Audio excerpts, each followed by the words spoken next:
aprovechar hasta donde dé para que así no lo. Bueno, ¿de qué se trata el tema de hoy? Seguimos en la Galilea. Seguimos en la Galilea experimentando de alguna manera esta epifanía del Señor. Porque el Señor sigue haciendo epifanía, sigue habiendo un 6 de enero todos los días, cuando nos reunamos hasta Cuaresma. ¿Por qué?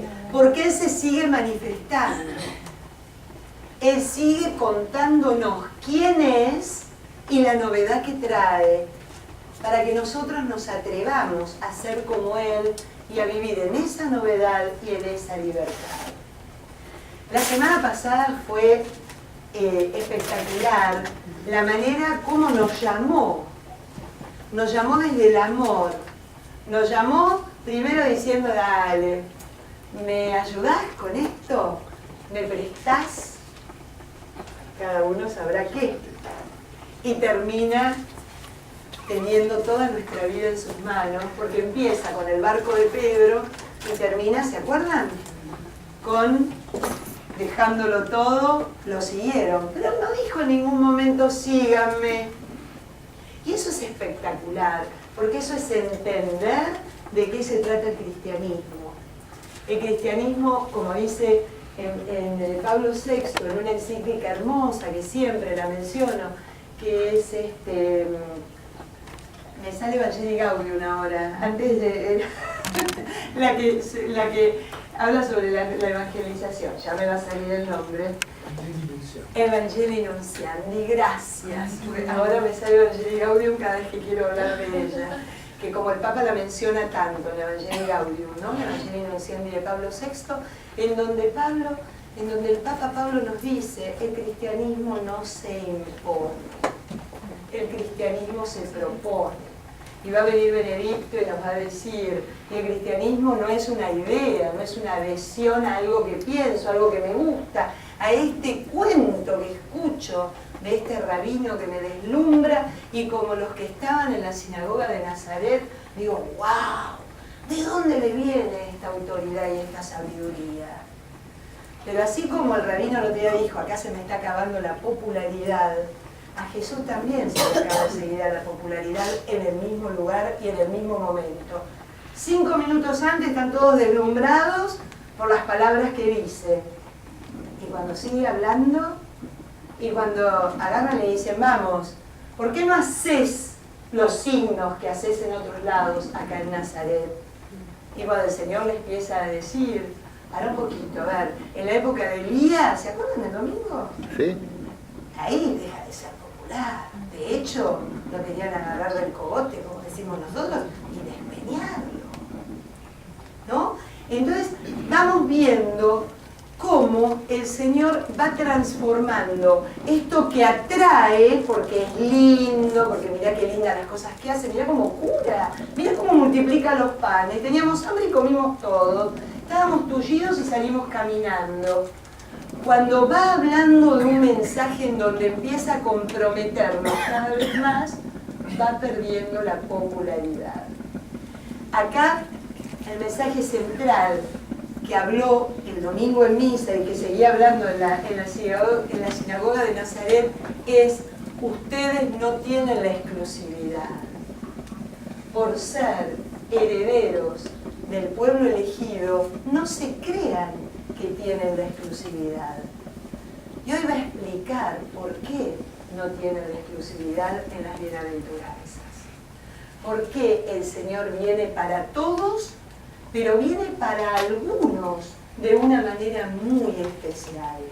Yo me tomé el atrevimiento, no estamos viendo Mateo, pero me parecía muy enriquecedor ver las diferencias, porque es ahí donde notamos realmente cuál es el punto que persigue Lucas. Las diferencias que hay entre las bienaventuranzas en Mateo y las bienaventuranzas en el Evangelio de Lucas. Así que bueno, hoy capaz que no tenemos mucho rato para hacer una lectio divina profunda, pero sí vamos a terminar haciendo una oración juntos referente a la palabra que estamos viendo, ¿no? Esperemos que nos alcance el tiempo, porque después me retan si no termino las 10 en punto. Así que bueno. Yo los invito a que abran el capítulo 6 de Lucas. Los que no tienen Biblia, se pueden, perdón, los que a lo mejor ven que hay muchas Biblias, se pueden compartir con los que no tienen, así podemos todos.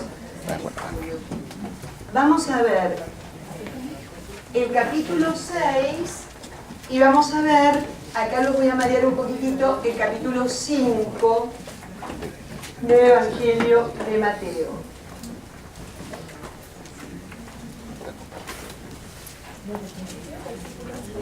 Bueno, el capítulo 6 es versículo 20. El capítulo, ahora vamos a leer del 20 al 26. Eso es lo que vamos a hacer hoy. Y antes de empezar con cualquier explicación o con la parte, digamos, de la meditación, ¿no?, en la puesta de contexto, voy a leer el capítulo 5 de Mateo, del versículo 1 al 12. Pero por ahora vamos a empezar con el que estamos viendo, que es el de Lucas. Capítulo 6 de Lucas, versículo 20. ¿Encontraron? Bien.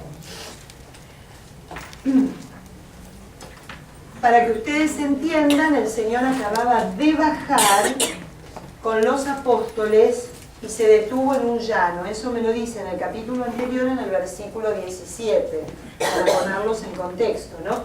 Bajó con ellos y se detuvo en un llano. Y ahí me dice que había un gran número de discípulos y un gran gentío del pueblo, venidos de Judea, Jerusalén, de la costa de Tiro y de Sidón. Que cuando yo los pongo en un mapa, al igual que Marcos, me indica los 4 puntos cardinales. Lo que me quiere decir Lucas es que venía gente de todos lados cuando marca esas ciudades. ¿Para qué? Para escucharlo y para sanarse. Para escucharlo y para sanarse. Distinta la actitud de los que estaban en la sinagoga de Jerusalén, de Nazaret, que lo que querían era ver milagros. Acá vienen a escuchar y a sanarse a través de la palabra. Entonces vamos ahora sí al capítulo 6. Dirigiendo la mirada a los discípulos, les decía: felices los pobres, o bienaventurados, ¿no? Es un sinónimo. Porque el reino de Dios les pertenece. Felices los que ahora pasan hambre, porque serán saciados. Felices los que ahora lloran, porque reirán. Felices cuando los hombres los odien, los excluyan, los insulten y desprecien su nombre a causa del Hijo del Hombre. Alégrense y llénense de gozo, porque el premio en el cielo es abundante. Del mismo modo, los padres de ellos trataron a los profetas. Pero ay de ustedes los ricos, porque ya tienen consuelo. Ay de ustedes los que ahora están saciados, porque pasarán hambre. Ay de los que ahora ríen, porque llorarán y harán duelo. Ay de ustedes cuando todos los alaben. Del mismo modo, los padres de ellos trataron a los falsos profetas. Palabra de Dios. Vamos a Mateo 5, a ver la diferencia. ¿Qué nos dice Mateo 5? Versículo del 1 al 11, al 12 inclusive.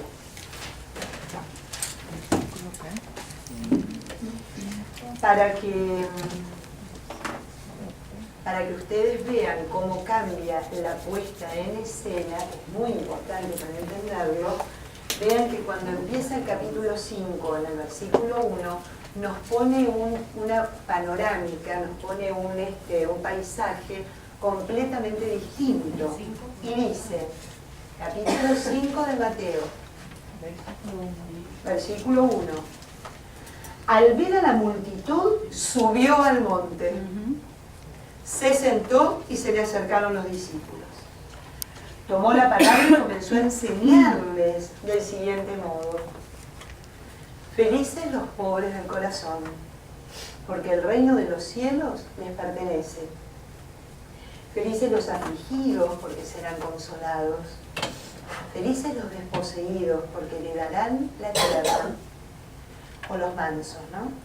Felices los que tienen hambre y sed de justicia, porque serán saciados. Felices los misericordiosos, porque serán tratados con misericordia. Felices los limpios de corazón, porque verán a Dios. Felices los que trabajan por la paz, porque serán llamados hijos de Dios. Felices los perseguidos por causa del bien, porque el reino de los cielos les pertenece. Felices ustedes cuando los injurien, los persigan y los calumnien de todo por mi causa. Alégrense y estén contentos, pues la paga que les espera en el cielo es abundante. De ese mismo modo, persiguieron a los profetas anteriores a ustedes. Palabra de Dios. Gracias, Señor. Es más larga, ¿no? Son 8, en el otro son 4. Mati, Sí. referente al 11, que dice felices ustedes cuando persigan. Y los calumnien de todo por mi causa. Hoy es un día muy especial, porque los 22 misioneros En Irak. En Irak, creo, ¿no? A punto de ser. Sí, eso me llegó, no sé si será verdad, si será actual. Hay veces que lo que llega no es tan así. Bueno, primero vamos a poner en contexto las bienaventuranzas en general. Las bienaventuranzas, fíjense que Mateo y Lucas comparten una misma época. Aproximadamente los dos evangelios se sitúan entre el 80 y el 90, pero en comunidades completamente distintas. Ya hablamos nosotros de la comunidad de La Calla, donde supuestamente surge el Evangelio de Lucas, y vimos lo mal que la pasaban la gente en ese lugar por la opresión que ponían estos reyesuelos o señores feudales, como lo entenderíamos, que porque colocó el Imperio Romano para dominar las distintas poblaciones, en especial aquellas poblaciones que en algún momento habían tenido un esplendor y habían sido superiores a otras que les rodeaban. ¿Se acuerdan en el primer encuentro nuestro que vimos esto? Paralelamente, el Evangelio de Mateo, que está más ligado a la zona de Jerusalén, a la zona de Damasco, ellos vivían exactamente la misma sensación. La opresión era absolutamente igual, ya había pasado la destrucción del templo, ya había una dispersión tremenda por todos lados, una persecución, y además las comunidades la pasaban súper mal porque si tenían algún medio de sustento, buena parte de las ganancias se la quedaban los cobradores de impuestos, como cuenta el Evangelio, y por eso tienen tan mala fama. Mateo y luego en el Evangelio de Lucas lo va a tener Zaqueo, y vamos a ver esa conversión. Pero es por esto, era discreción, depende de cómo se levantaban esa mañana y las ganas que tenían, o las necesidades ellos que tenían de acumulación y de juntar. Mira, dame, habían tenido 20 corderos, bueno, 19 eran para él y una era para el pobre tipo que había tenido que cuidar las ovejas y hacer que tuvieran crías, para darles una idea, ¿no?, de cómo era la situación en ese momento. Entonces, ¿qué era lo que pasaba? ¿De qué hablan estas bienaventuranzas? Estas bienaventuranzas vienen a decir lo contrario a lo que se pensaba en aquel entonces. Fíjense que en la primera parte del Antiguo Testamento, hasta el exilio y la vuelta a Jerusalén, de eso estamos hablando en el 500 antes de Cristo, los pobres, los que no tenían absolutamente nada, eran vistos como malditos de Dios. Nunca podían ser ni bienaventurados ni felices, porque si no tenían la bendición en los bienes necesarios, significaba que algo habían hecho y habían logrado que Dios no los bendijera ni en aquello que era absolutamente indispensable para poder seguir viviendo. Entonces, claro, el pueblo hebreo, que venía con esa doctrina deuteronómica, ¿se acuerdan cuando vimos algunos de los que están acá, que vimos en el Antiguo Testamento? Pudimos ver, ¿no? Si sigues mis caminos, si cumples mi precepto, no te va a pasar nada malo. Yo te bendeciré a ti y a tus descendientes. Leíamos que todo aquel que la pasaba mal estaba del otro lado. Entonces, ¿cómo les sonaba esta paradoja de benditos los pobres? Entonces hay una explicación muy clara de lo que pasaba en el Evangelio de Mateo y lo que va a pasar en el Evangelio de Lucas. ¿Se acuerdan lo que leímos recién en Mateo 5? Bienaventurados los pobres de espíritu. ¿Y se acuerdan lo que leímos en Lucas 6? ¿Qué dice Lucas 6? ¿Alguno lo tiene abierto? Felices los pobres. Bienaventurados Pobres. no de espíritu. Cuentan los estudiosos de la Biblia, los que saben, es que Mateo lo que hizo fue, con esta puesta en escena de un señor que cuando ve a la multitud, ¿qué hace? Sube al monte, se sienta y empieza a enseñar. ¿A imagen de quién? A imagen del nuevo Moisés. La audiencia de Mateo era una audiencia proveniente del judaísmo y la figura de Jesús era la figura de un nuevo Moisés. El primero les había enseñado lo que se debía hacer y lo que no se debía hacer en las 10 palabras o 10 mandamientos. Este segundo Moisés les va a decir cómo lo tienen que hacer. Las bienaventuranzas son una regla de vida, son una regla, un código de saber cómo debo vivir esta creencia en este Dios único. No me basta no matar, no me basta no mentir, me basta desde dónde obedezco yo ese mandamiento de Dios. ¿Me siguen? Hay como una especie de componente de orden ético, moral, lo que nos explicaba el otro día el rabino. No son mandamientos sueltos. La Torá, acuérdense que significa instrucción. Es la instrucción que me acompaña para que me vaya cambiando el corazón ante la necesidad de mi hermano. Por eso 5 miran a Dios y 5 miran al que tengo al lado.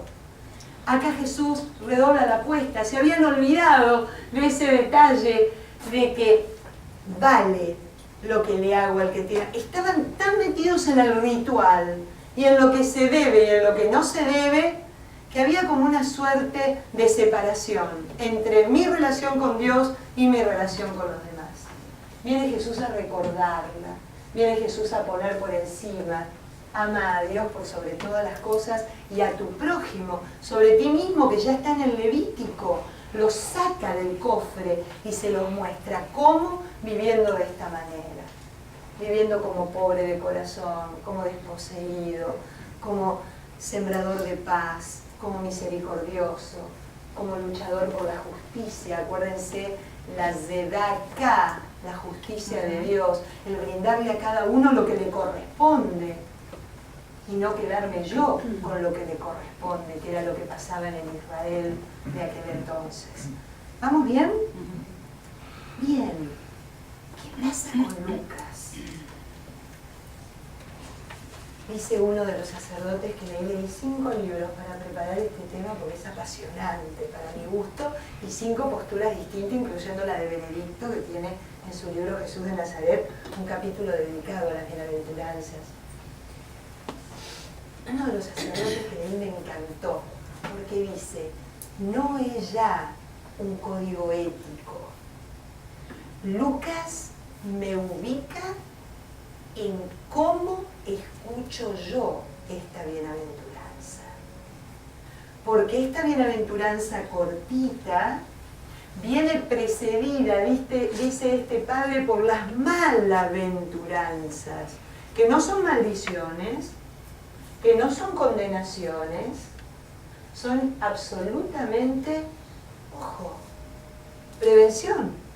Prevención. Mirá cómo la escuchás, dónde estás ubicado cuando estás recibiendo esta palabra que realmente lo único que quiere es mostrarte que el reino de Dios es recibir esta buena noticia. Y esta buena noticia que son felices los pobres. ¿No? Que son felices los que trabajan por esa justicia. Y cuenta este padre también, algo les anoté yo en el PowerPoint, no la vamos a mostrar, todavía no entré, miren, ahora cuando entremos te va a empezar a pasar, porque ya se los conté.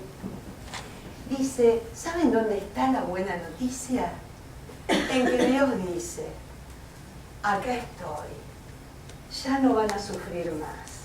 Yo sé que existen y les vengo con un mensaje de sanación, de liberación, de algo que hasta ahora nunca recibieron, con el mensaje que los veo, que los detecto, que sé que existen.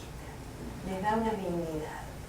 Eso es lo que nos enseña el Evangelio de Lucas, en contraposición al Evangelio de Mateo. El Evangelio de Mateo pasa a ser, yo acá les pongo, esperen que lo encuentre, no lo saqué nunca.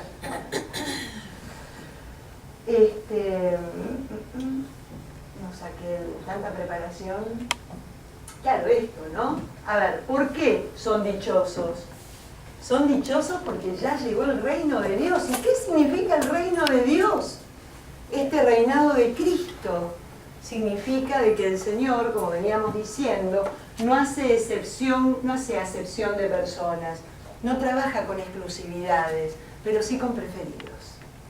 Y los preferidos son los que hasta ese momento eran rechazados, eran doblegados. Miren qué interesante, la palabra pobre, que viene, creo que dicen los libros que leí, algo así como tkoi, es en griego, tkoi, era el mendicante, aquel que de tanto mendigar tenía doblegada la espalda. Era el que se agachaba, ¿no?, en una situación de súplica. Entonces, ese es el que se puede erguir porque es reconocido. Y es reconocido porque este rey, a diferencia de los otros que lo quieren cada vez más doblado, lo quiere ver erguido y feliz. ¿Me siguen? Más o menos. Sí. ¿No? Esa es un poco la... Y bueno, ahí estamos nosotros, ¿no? Ahí estamos nosotros. ¿Se acuerdan? En la pesca milagrosa... Hay que hacer esto, ¿no? Sí, la compra se está quedando sin batería. En la pesca milagrosa decíamos que el Señor los elige y les da una misión. ¿Y se acuerdan cuál es la misión? Ya dejan de ser pescadores para pasar a ser pescadores de hombres. La misión va directamente relacionada a generar vida, no a sacar muerte. A sacar muerte del corazón para generar vida en la persona que lo reciba. Esos son los discípulos del Señor. Ahora vamos a ir bien entrando en el tema, pero quería mostrarles las grandes diferencias. Pati, Sí. ¿cómo dirías tú, cuál es la diferencia entre ser pobre y pobre de espíritu? O sea, ¿qué es ser pobre de espíritu? Bueno, justamente ahí es a donde me iba a manejar ahora, ¿no? Pero el pobre de espíritu vendría a ser el anahuín. Vendría a ser, como yo les contaba, las actitudes que había que tener frente al Evangelio de Lucas, que les puse, la de Teófilo, de ser amigo de Dios, y la de María, que se alegra porque el Señor ve su humillación, ve el gesto del humilde, del pobre. ¿Y cuál es la humillación? Acuérdense que de ninguna manera es yo no valgo nada, porque valemos mucho, porque somos imagen y semejanza de Dios. La humillación es esto que soy, esto te doy. El pobre es justamente la diferencia entre las bienaventuranzas y las malaventuranzas, como dice el padre Pronsato y otros padres más, ¿no? Que no son condenaciones, sino que son advertencias. determina en que la pobreza tiene apertura. Y esta cosa, por eso yo les contaba la diferencia de dónde sale la palabra pobre, de mendicante, que es el que tiene las manos abiertas. La apertura de siempre estar recibiendo lo que se necesita. Pobre es el que se reconoce necesitado, el que sale de la autosuficiencia, el que sale de aquello que le da una seguridad temporaria y absolutamente superficial. Pobre es el que siempre está sintiendo que le falta algo y que lo único que puede llenar ese vacío es el Señor, es Dios. Entonces la determinación, ven que esta situación, ¿no?, de la comparación entre llanto, sufrimiento y el que vive en abundancia y despreocupación, me lleva a estos dos binomios. El pobre con apertura y la riqueza con cerrazón, ¿no? El que tiene no quiere perder lo que tiene. El que se encuentra seguro en un determinado lugar no quiere salir de ahí. Mientras que al pobre le ayuda el camino, porque en el camino encuentra más, el que se siente rico en su situación no quiere salir de su situación. Ana. El que tiene necesidad espiritual es pobre. El que tiene necesidad. El que tiene necesidad nos lo dice Lucas. El otro nos habla de una pobreza anahuín, de un pobre espiritual, que es la condición necesaria para que el Señor reine. Para que el Señor reine. Fíjense que la primera bienaventuranza en los dos y la última está en presente. Porque es condición necesaria, indispensable para que haya un reino de Dios en mi corazón. Para que el Señor reine ya. Todo lo demás va a ir elaborándose. Todas las demás están en futuro. Pero la primera y la última son ya. El reino de Dios está acá. Si yo no soy pobre, el que reino soy yo. El autosuficiente, como muchas veces me ha pasado cuando hablamos de Cristo Rey, ¿no? Me ha tocado ir a dar charlas en algún lado sobre la figura de Cristo Rey. Cristo Rey es el que dice, salite del trono, déjame sentar, porque los dos no entramos. Vamos a estar incómodos, no vamos a poder lograr llevar adelante el plan. ¿Y el plan cuál era? ¿Se acuerdan? Sinagoga de Nazaret, capítulo 4, Evangelio de Lucas. Yo vine a darle la buena noticia a los pobres. Vine a darle la vista a los ciegos. Vine a liberar a los cautivos y a sacar a los prisioneros de la cárcel. A liberarlos. Y a declarar un año santo, un año de la presencia del Señor, un año. Este Señor que me acompaña siempre cuando lo dejo. Entonces es tan indispensable esta postura, pero Lucas redobla la apuesta, porque está diciendo, los pobres son bienaventurados, de ellos es el reino de los cielos.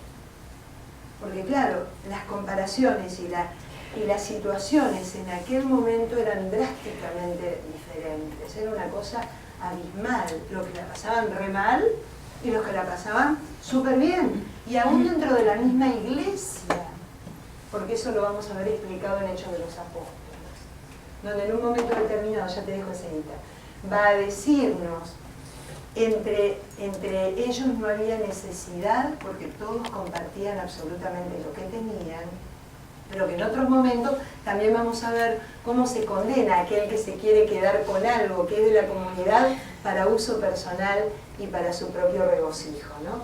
Entonces estaban esas dos cosas, estaban esos dos espíritus. ¿Qué querías concluir?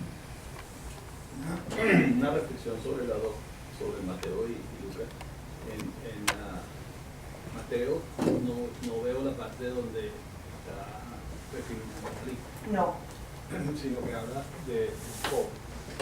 El pobre de espíritu. Ahora, en Lucas sí recrimina al rico. Ahora, no es la pobreza no es el que busca la riqueza. Entonces, el pobre está en busca de esa riqueza, pero el rico, ¿qué hace? O sea, ¿cuál es porque siempre va a haber una necesidad. Todos siempre somos pobres. El problema es qué es la riqueza, ¿no? Porque es lo que va a seguir hablando, ¿no? Lo que sobreabunda en tu corazón es de lo que va a hablar tu boca.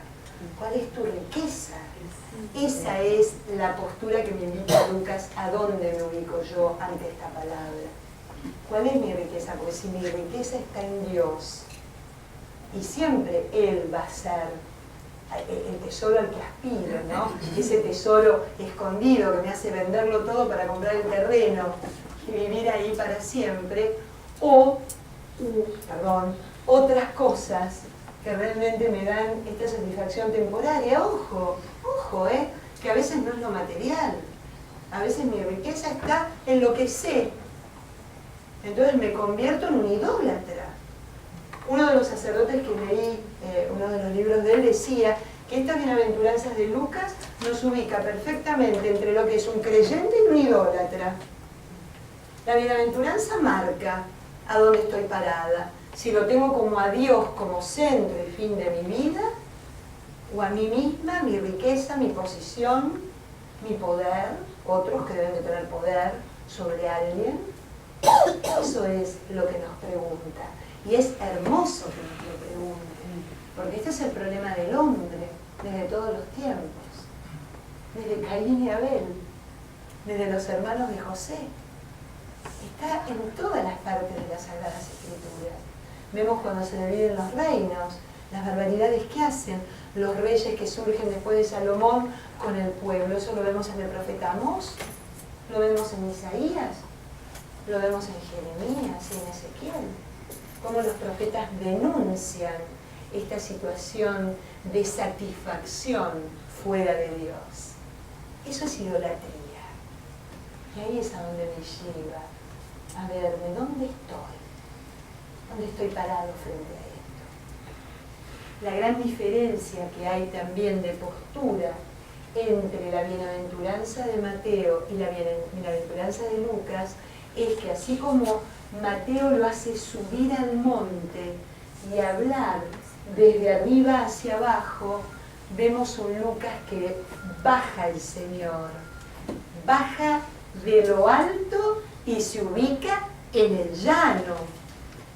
Y como empieza a narrar las bienaventuranzas, vemos que no solo se ubica en el llano, sino que mira como hacia arriba por sobre los discípulos.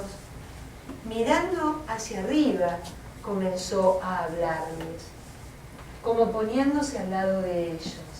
Acá hay un Dios que los declara felices porque comparte su misma suerte. No está por sobre, sino que está por debajo y lo sirve. ¿Entienden? Estas diferencias. El llano, lo que expresa para la mente de Lucas y para el Evangelio lucano, es la universalidad del Evangelio. Mientras que lo otro era el nuevo Moisés, que viene para este pueblo, para que reconozca al Mesías como Hijo de Dios, acá tenemos al Señor que le habla absolutamente, por eso de los 4 puntos cardinales, ¿no? A todo cuanto entienda, porque miren qué interesante lo que va a decir. Dirigiendo la mirada a los discípulos. Por eso es una parte del Evangelio, es una enseñanza que el discípulo, ¿y quién es el discípulo? El que sabe escuchar bien. El que sabe escuchar con oído atento. Discípulo es el que escucha con atención. No cualquiera recibió y entendió lo que el Señor estaba diciendo. Muy probablemente acá fue perdiendo cada vez más su popularidad.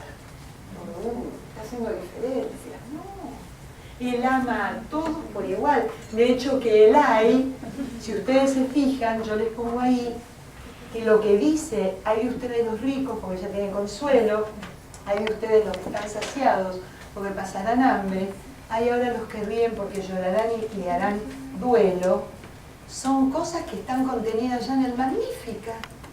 Las vimos en el primer día que nos reunimos y analizamos las 3 oraciones de la iglesia, los 3 cánticos evangélicos. que hoy, by the way, es la presentación del Señor y es el cántico de Simeón. Entonces, se dan cuenta cómo va más allá esta cosa de que no marca ninguna diferencia. Me marca la diferencia interior. Me dice, ¿y vos cómo lo escuchás? ¿Dónde estás ubicado? Y no está hablando a dos clases de personas, me está hablando a mí, a mis dos divisiones permanentes, que es Dios y lo que me conviene, que es Dios y los dioses a quien adoro también constantemente, y que me hacen perder la vista de los que tengo a mi alrededor, me hacen ser miope, me hacen ser esclavo de lo que tengo y no quiero largar, y me hace ser prisionero de mi misma situación, ya sea de egoísmo, de acaparamiento, de lo que sea. Y son las tres cosas que vino a presentar el Señor como plan de salvación y como modelo de su reinado. Dar la vista a los que no ven, liberar a los cautivos y sacar de la cárcel a los prisioneros. Por eso es que no hay condenación. Hay advertencia y hay apertura de miren, escuchen, vean. ¿Dónde están ustedes parados? ¿Estamos bien? ¿Sí? Sí.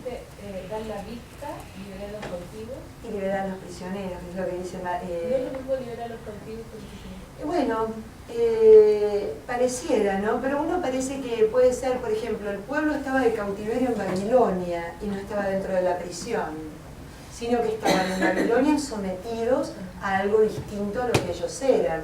En cambio, puedes estar en la prisión porque te meten en la prisión por algo, ¿no? ¿Es clara la diferencia?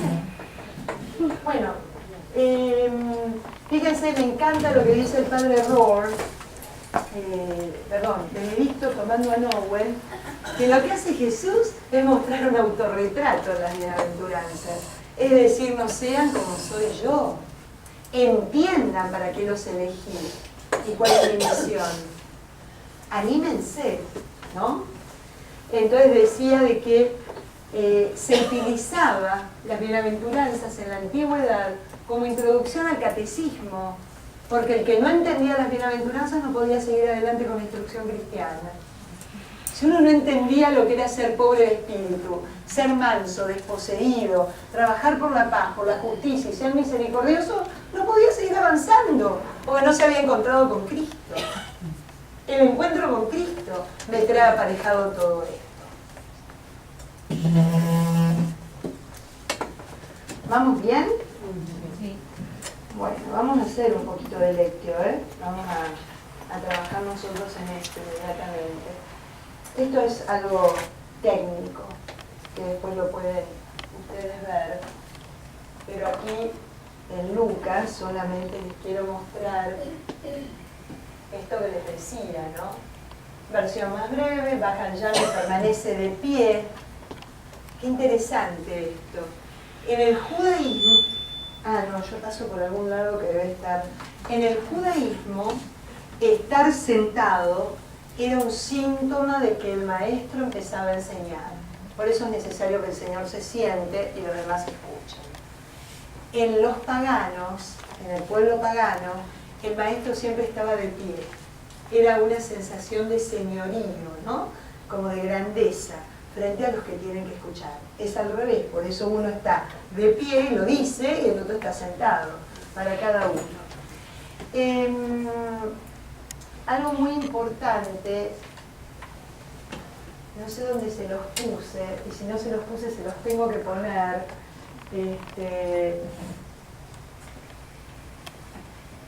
No se los puse, qué lástima. Se los voy a poner ahora cuando lo complete para que ustedes lo tengan.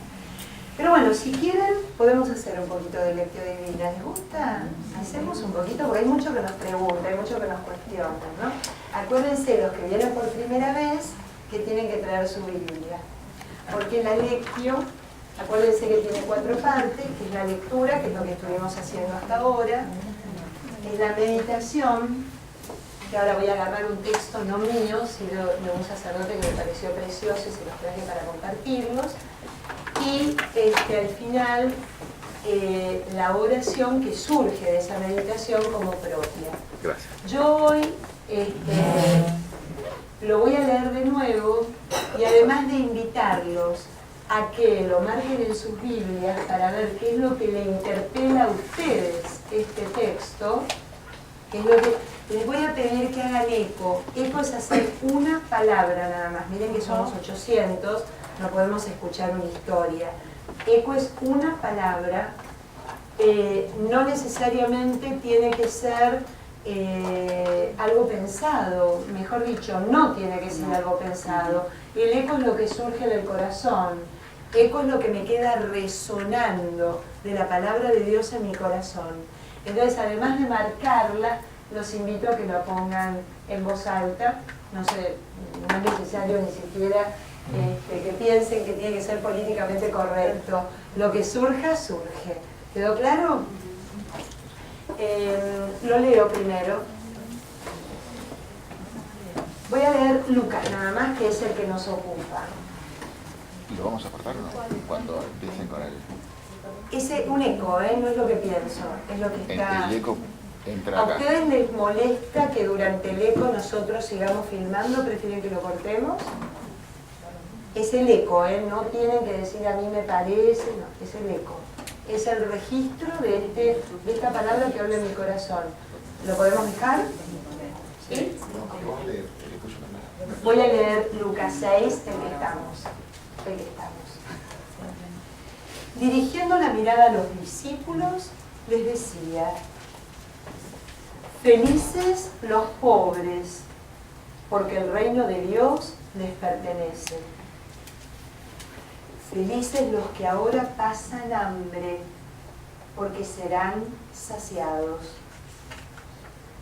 Felices los que ahora lloran, porque reirán. Felices cuando los hombres los odien, los excluyan, los insulten y desprecien su nombre a causa del Hijo del Hombre. Alégrense y llénense de gozo, porque el premio en el cielo es abundante. Del mismo modo, los padres de ellos trataron a los profetas.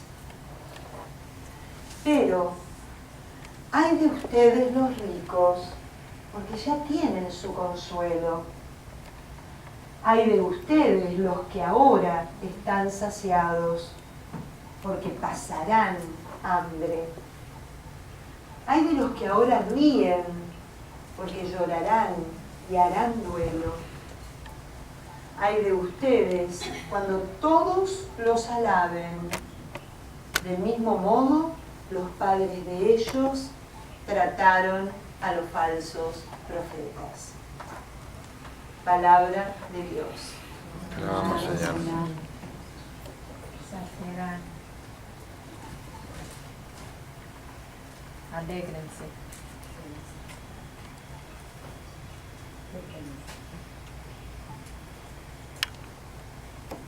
Apetito.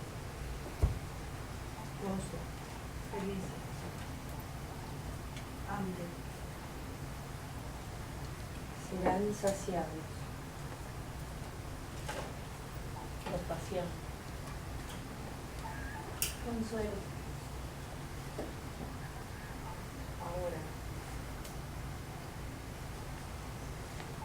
ahora.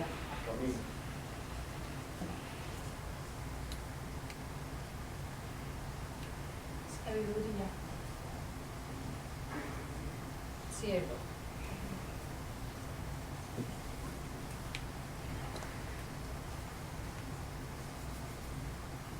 Saciará.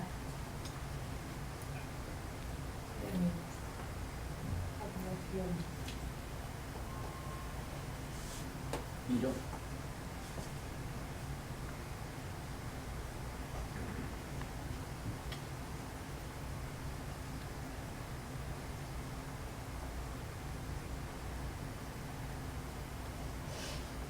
Felices.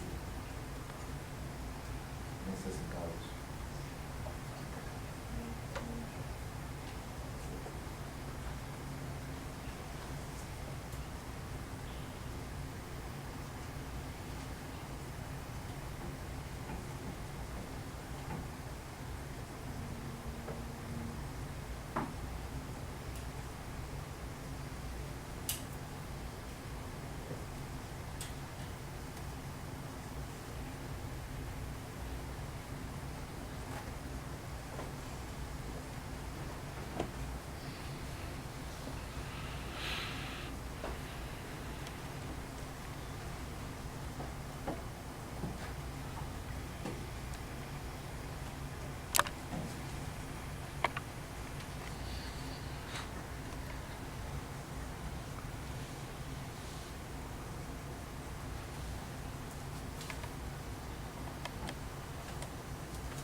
Vamos a cerrar los ojos y vamos a tratar de imaginarnos lo que acabamos de escuchar.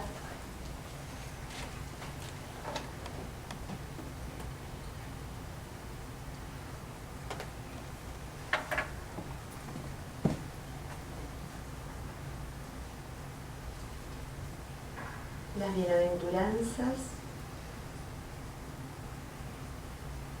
dependen de un único acontecimiento. Jesús inaugura el reino de Dios.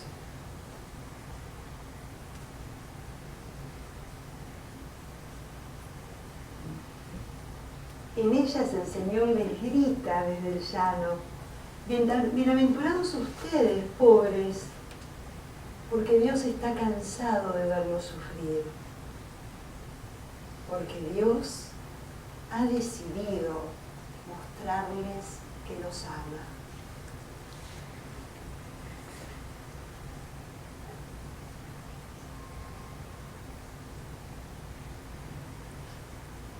Las bienaventuranzas nos ofrecen la imagen de un Dios que se coloca de parte de los pequeños y de los humildes.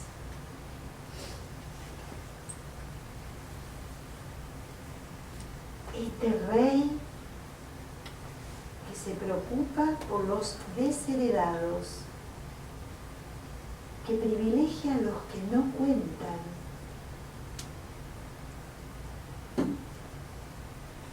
que se toma muy en serio a los que son rechazados.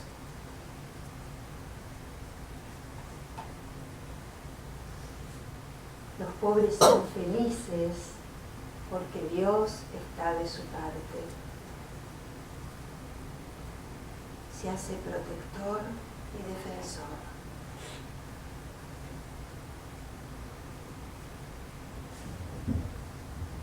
Hoy, para los pobres, se abre una esperanza maravillosa.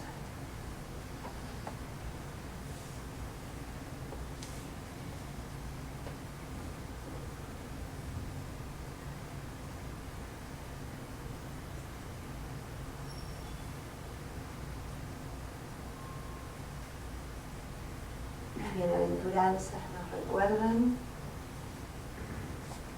que el cristianismo que vivimos es sobre todo una buena noticia.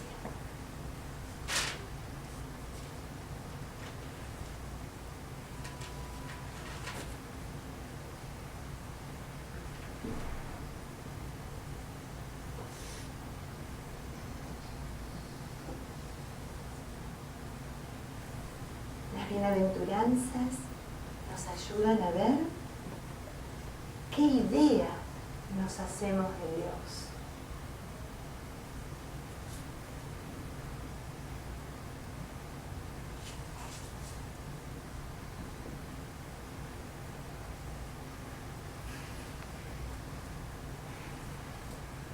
Vemos al pobre que pone su confianza en Él. Y por otra, podemos imaginarnos a un Dios que se inclina sobre el pobre, que se inclina hacia el que está encorvado.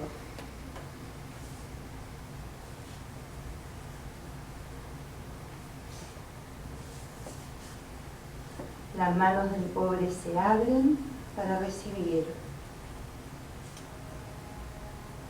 Las manos del rico se cierran para retener.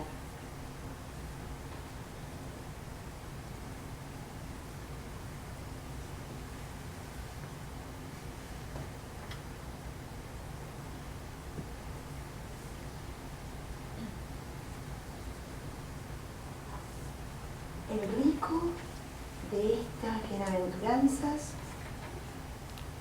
a pesar de las apariencias, es desdichado,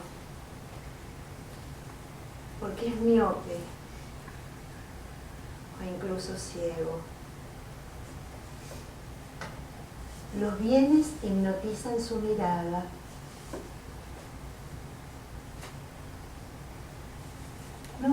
cosa. No ve a los demás.